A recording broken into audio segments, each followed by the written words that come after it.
Thanks for joining me. You could be anywhere in the world, but you're here with me. And guess what? That makes me feel fucking special. I appreciate it. So we're going to do what I like to do normally. I've been killing it with the tags. I've been doing them left and right.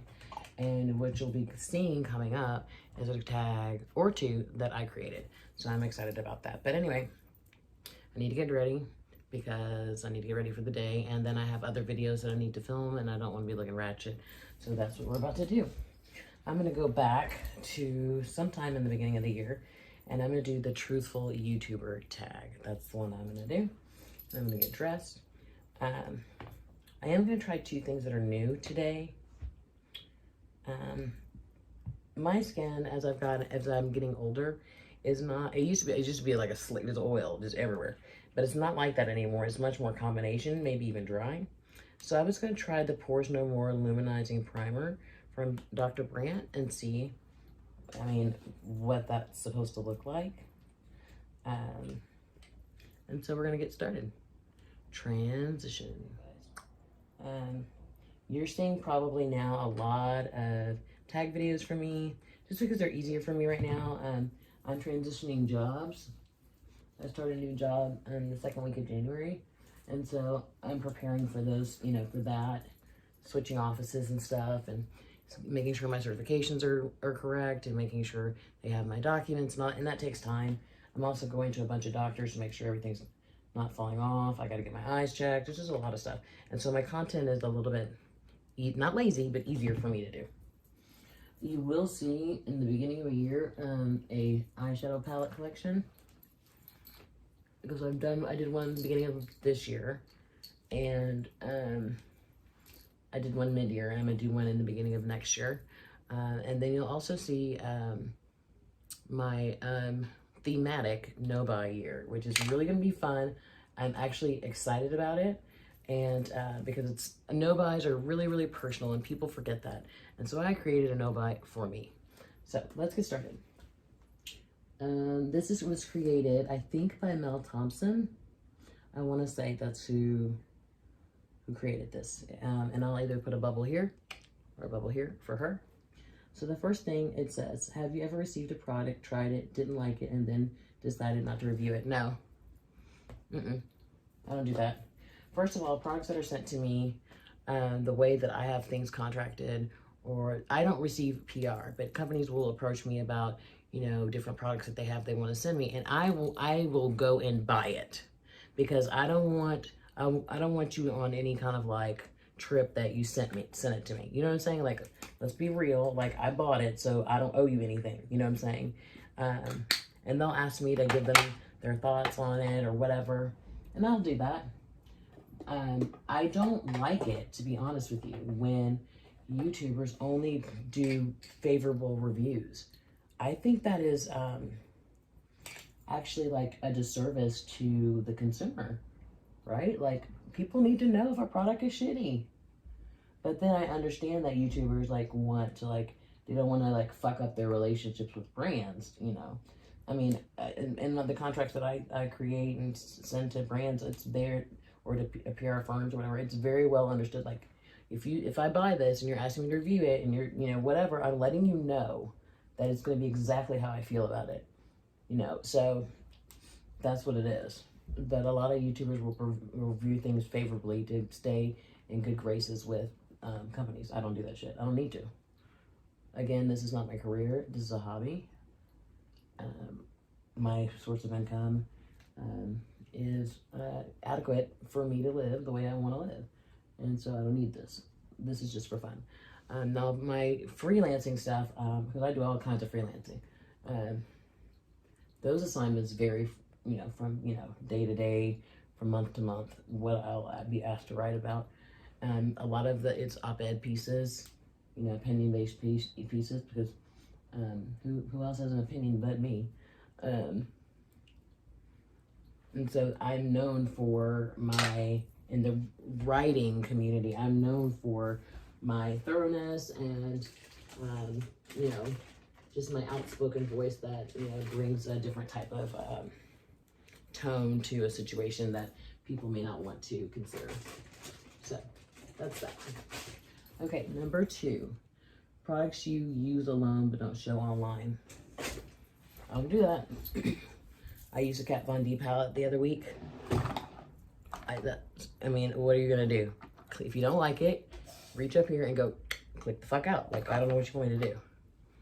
I'm gonna use the stuff I want to use. Like, I don't want. Why should I not? No, like, you didn't buy it, and I'm not gonna get rid of it. I already purchased it. Like, no, you're not gonna make me feel some kind of way because you feel some kind of way. I've made it real clear how I feel about Kat Von D, Jeffree Star, Kathleen Lights. At one time, Manny MUA, Laura Lee, Jaclyn Hill. Like, I don't like any of those people. Manny and I'm cool with Manny now. Manny's made come back in my eyes. But the rest of them, I don't give a shit about them. But if I like their product, I'm going to buy it. So, whatever.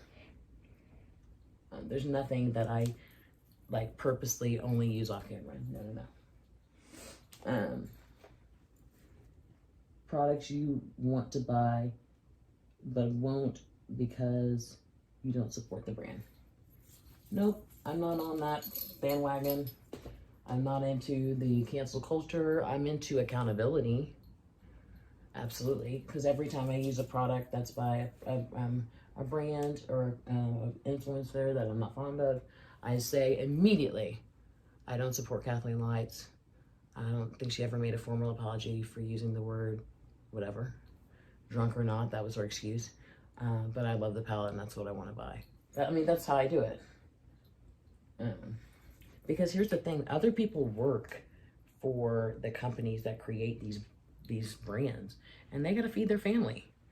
And I'm not going to hold a resentment against people for being ignorant. You know, I'm not going to like have their company suffer because, you know, Kat Von D doesn't want to vaccinate her child. Do I think that's the stupidest thing ever? Yes. I think you should vaccinate your fucking kids. Like, do you know how long it takes to eradicate a disease? Like, it took like 50 years to eradicate polio. Like, it takes forever. You have to go all around the world. Like, and just to screw with that is a shot against humanity. It's like you don't care about humanity at all. So, anyway, that's my thoughts. Do you have block words? I do not. I'm not that big of a channel. I don't have block words. I know what that means, but I don't. I think the only real I think I do have one. I think the N word is blocked. For obvious reasons. But I just bought this, so I'll try this. But and I think the C word is blocked. But nobody comes on my channel doing that kind of shit, child. Are you serious? No, that's not gonna happen. Okay. So, let's see. Do you block people? Oh, do you delete comments? If so, why? I delete like I don't even delete people that troll me. I delete like stuff that's obvious, like not meant to be associated with the channel. Like, you know what I'm saying? Like, it's like a random comment about computers or something. I'll delete that. But I don't delete trolling unless it's really ugly, and that's never happened. I can't wait to delete trolling. That'll be fun. Most of the comments, 98% of them are positive, are from people that come back and time again.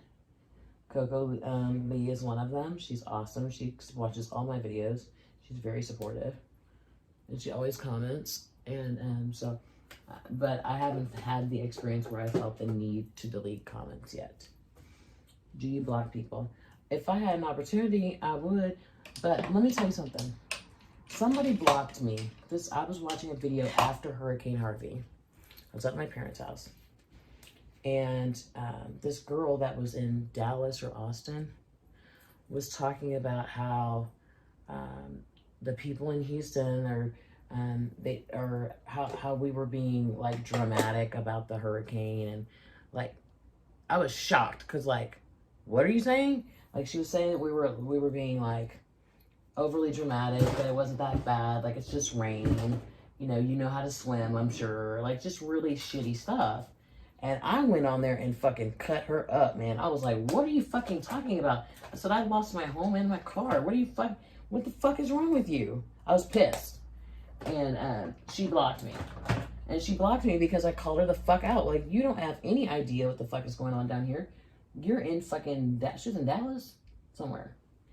It can't be that bad. Oh my God. Like, it's not that bad. It's just water. I mean, if you can swim, you'll be fine. Like, bitch, do you know how fast that water is going? So I was pissed. Because I had just, like, literally, I had been in the upstairs of my apartment complex in some strange girl's apartment who had mercy on me. Let me stay there for like 4 days. Got rescued. Went to the hotel where my parents were. I was in the same clothes the whole time. Finally got home. Took a shower and then sat down to watch a video, and that's what I saw. So I was pissed already. So I just think that, you know, like I thought it was really insensitive, especially being like that she lived in in Texas. Like, what the fuck is she saying? I was so confused. And she blocked me.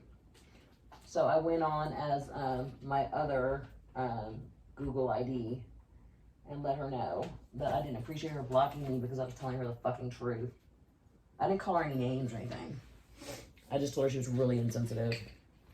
Like, she has no idea what's going on down here. I was like, you obviously haven't experienced a hurricane. So that, yeah. So anyway.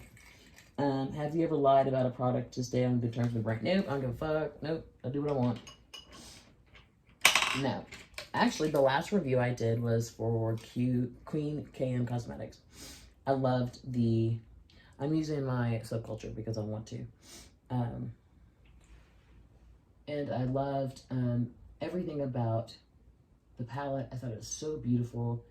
It applied so well. I just loved it. And I made one little comment about it that I was confused about, or I was trying to figure out like why this pink was here and why this black was here. But that was all I said. The owner was so grateful and so thankful that I reviewed her product. She didn't say anything negative about and it wasn't negative. It was basically like, I don't know what I would do with this, but I'm sure I could figure it out if I had some time. That's exactly what I said, I think. And so she was like really grateful. But there are companies that if you say something ignorant or what they consider ignorant, they will cut you out, man. They will. That's it. They're done with you.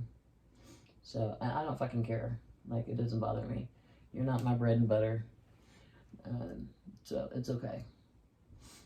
It's not that big of a deal. So I've never really had it happen because they've never recognized me in that manner, only through my blogging. So have you initially liked a product when you reviewed it and then changed your mind and didn't let somebody know, let your audience know? If I have ever changed my mind about a product, I've always followed up and said in a blog post or in a video that I did not like it. I always do. Because I think it's important to show that first impressions or first weeks or first 2 weeks, or that as you age, your style changes and what you want to do changes. And, you know, all of that is important to note. And it may not be that I hate the palette or hate the product. It just doesn't work for me the way it did a year ago. And I think that's okay to share. I think it's beneficial to share that to other people. So maybe they're holding on to a palette. They've had it for 2 years. They initially love the palette. Like, let's just say the chocolate bar. They love the chocolate bar. It was their quote, ride or die. I don't like that terminology or whatever. And they held on to it and they held on to it and they felt guilty about getting rid of it. And then I come along and say, hey, you know, I had this palette I really was fucking with and I loved it. And I don't think it works for me anymore. It's not a bad palette, but I think that I need to move it along to somebody else that can use it because I don't think it has a place with me anymore. Do you know how freeing that is for someone else to hear that and then go, oh, thank God I can get rid of this fucking chocolate bar, whatever it is.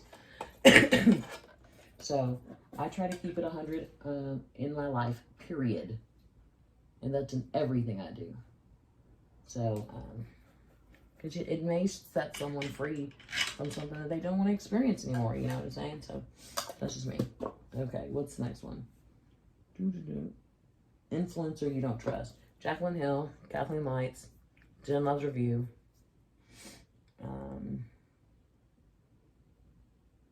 Jeffree Star.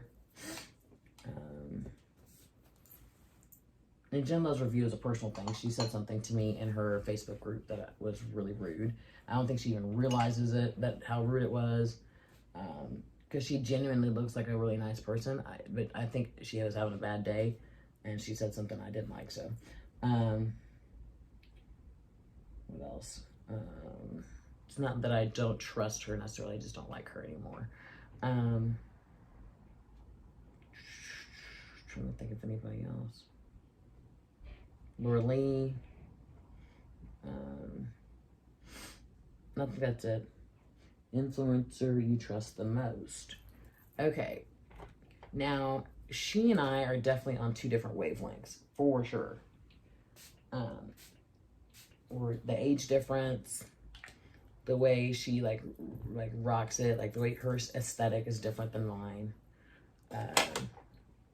But I believe that Lauren May Beauty is very, very honest.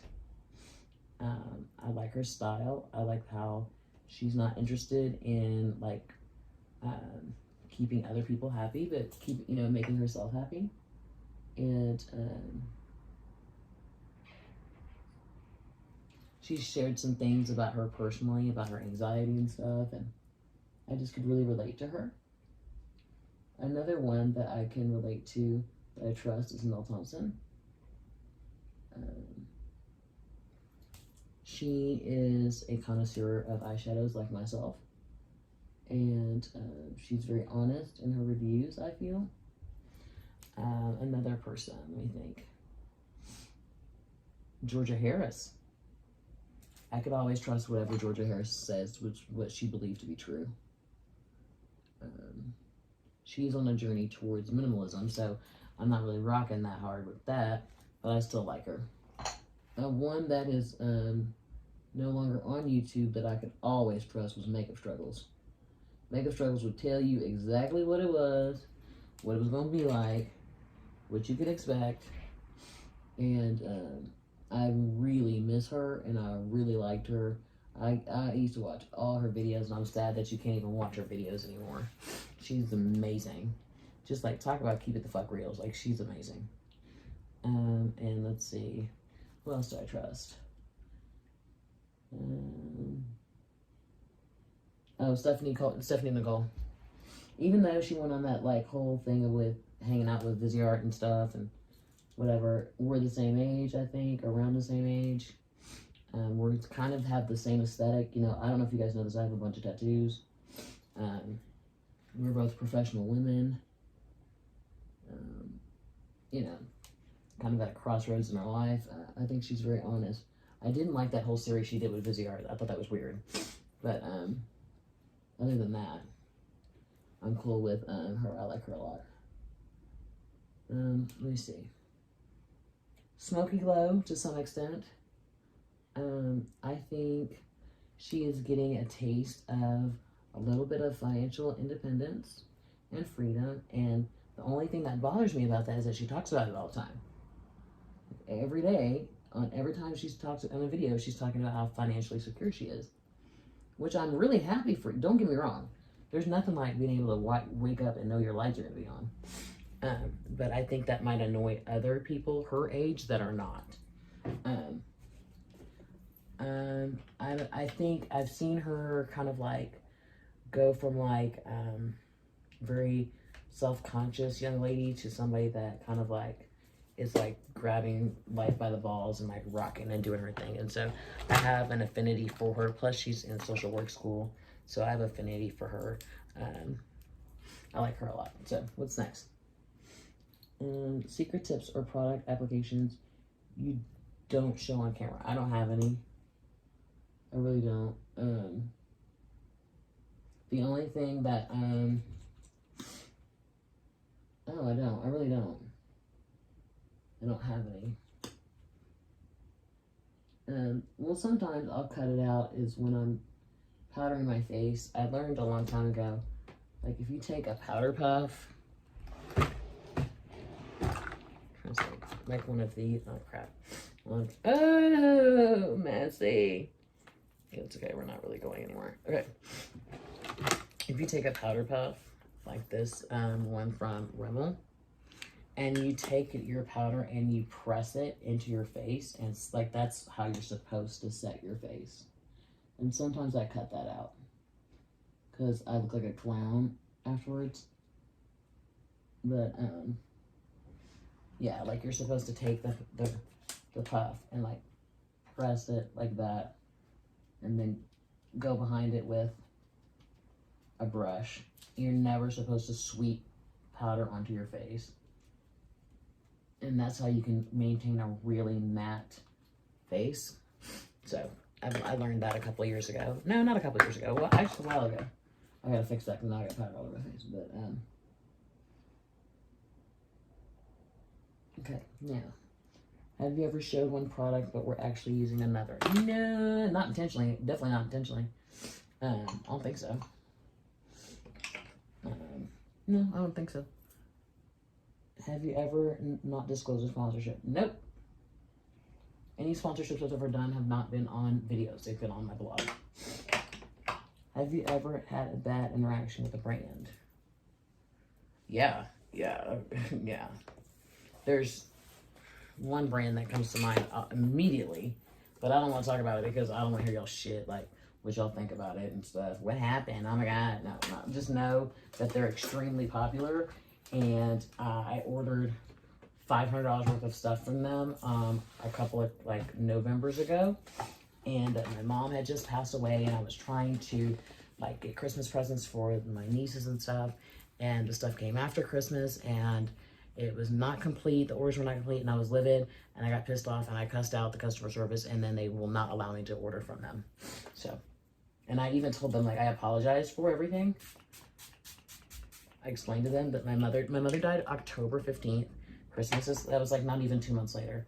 And I was trying to put together Christmas for my family. And I told them this. They didn't fucking care. So, I don't really fuck with them too much. It was ColourPop. So, just to be honest with you. And I went through their customer service. I went all the way through. I went through their Instagram. They won't let me order from them. And I think that's like super shitty. Maybe they thought I was lying. I don't know. I was devastated because I was a ColourPop collector for a long time. I mean, I had Super Shot, like this whole thing was full of Super Shot. I read all that shit. I just realized, like, really, dude, like, I realized that I was out of pocket and I was wrong. Like, I get that. I have no problem owning up my shit, but you're not going to tell me that I can't order from you because I made a mistake. I can't ever order from you again after my mother died in front of me. So, no, I'm sorry. Anyway, that's it, guys. Let me brush my hair. I actually have a brush this morning. It sounds like it's going to rain. I need a haircut. I think I need to put some more purple in because my gray is starting to show. Okay. All right, guys. That's it. Thanks for hanging out with me. I always love it when you spend time with me. You know, I don't get to do a lot of social activities, so this to me is a way of talking to somebody, even if they're not like right in front of me. I feel like I'm being heard, and it's really important to me, so I thank you for that.